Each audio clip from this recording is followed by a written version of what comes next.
मैं नागपुर का महापौर भी था और भारतीय जनता युवा मोर्चा का नागपुर जिले का अध्यक्ष भी था। और उस समय एक राष्ट्रीय अभ्यास वर्ग नागपुर में लेने का तय हुआ। उसकी पूरी जिम्मेदारी मेरे ऊपर थी। रेशिम बाग में ये अभ्यास वर्ग होना था और इसकी पूरी तैयारी हमने की थी। और आने वाले कई नेता आने वाले थे, उनकी व्यवस्थाएं भी की थी। रेशिम बाग में भी रहने की व्यवस्था की थी और बाकी बाहर रेस्ट हाउसेस में भी व्यवस्थाएं की थी। तो मोदी जी आए, हमने उनका स्वागत किया और स्वागत करने के बाद उन्होंने डॉक्टर हेडगेवार जी का दर्शन लिया। और उसके बाद हमने उनको पूछा, मोदी जी को मैंने स्वयं पूछा कि देखिए, रहने की व्यवस्था तो यहाँ पर भी है, बाहर गेस्ट हाउस में भी है।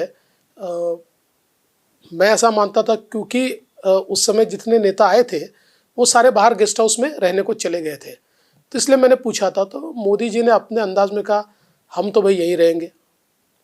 और बिल्कुल एक छोटा सा कमरा जो था, क्योंकि वो तो संघ की व्यवस्था सारी थी वहाँ पर, तो उस कमरे में वो 2 दिन तक 3 दिन तक वहीं रुके हुए थे।